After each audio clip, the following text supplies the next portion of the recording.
Is there a bias against women who are interested in pursuing a career in science? Today we'll be discussing this possibility and the research exploring this question with Professor James Alders, an expert on issues pertaining to gender bias and inequality.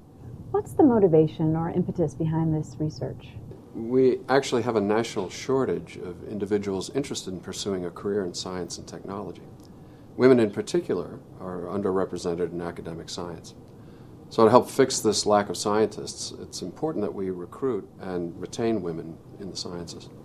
Why are women underrepresented? I mean, I know there have been controversial statements made about women having fewer math and science abilities than men. Is there any truth to these statements? Well, the data suggests that this is largely a myth.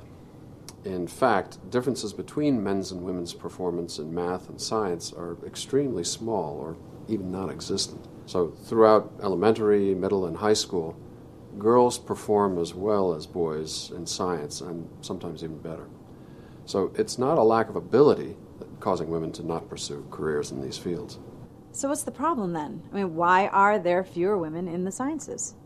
Well, even though women are just as good as men at science and math, professors in the sciences at colleges and universities may still hold incorrect beliefs about women's competency. Now, this bias could result in people discriminating against women who are interested in pursuing a career in the sciences. Now, such discrimination, in turn, discourages women from continuing to earn a degree in science, math, or technology. Are you suggesting that people are sexist? I mean, they think women just aren't as good or capable as men? Or, put another way, do science faculty want to deter women from entering these fields? Most likely, science faculty members do not have a conscious or deliberate desire to stop women from earning degrees and having careers in science. However, widespread negative stereotypes or just general beliefs about women's science abilities in our culture can subtly affect the way we think.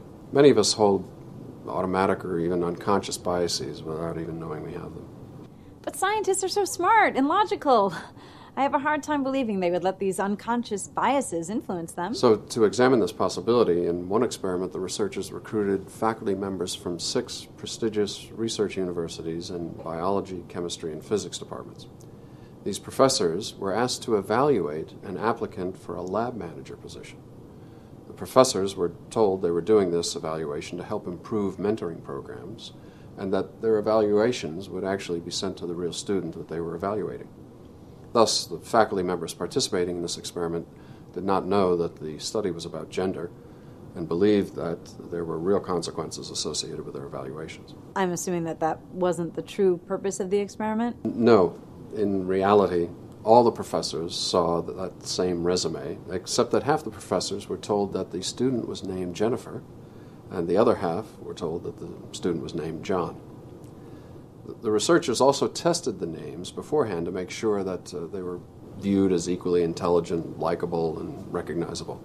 So any differences that emerged in the rating of Jennifer versus John could only be explained by gender and not by any superficial differences between the names.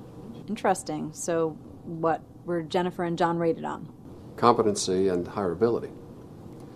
The professors also indicated the salary they would offer to the student applicant and their willingness to mentor the student. The professors rated Jennifer as less competent and hireable than the identical John. Jennifer was offered a smaller salary, and interestingly, there was less willingness to mentor Jennifer by both male and female faculty. So what seemed to be driving the harsher treatment of Jennifer was her perceived lack of competence. Now, because the professors thought Jennifer was less competent than John, they also found her less hireable. Really? Jennifer was actually offered a lower starting salary? Yes. Almost $4,000 per year less than John. That would add up to almost $16,000 in lost pay for the first 4 years alone if the student were to remain in the position. But because we know that most raises are based on a proportion of your current salary, this initial difference would likely widen and accumulate over time. So this salary difference sheds light on the persistent pay gap between men and women. Can these findings really explain why fewer women pursue a career in science than men? Okay, so Jennifer is less likely to get a lab manager position as a student, but that's not the end of the world, is it? True, but even though this was only for a student lab manager position and not a faculty position, this is still a very big deal. This student is applying for the job at a critical time in her career. By not getting the job, she may feel disheartened and deterred from continuing the sciences. She may not think she's good enough to pursue a science degree. Also, worth remembering, the faculty were less likely to mentor Jennifer. And this mentoring matters. Yes, absolutely. It's critical for student success. Other research has shown that advice and mentoring from science faculty affects students' ambitions and academic choices. So having a supportive mentor can make all the difference between prospering and failing. And thus this finding is pretty disturbing.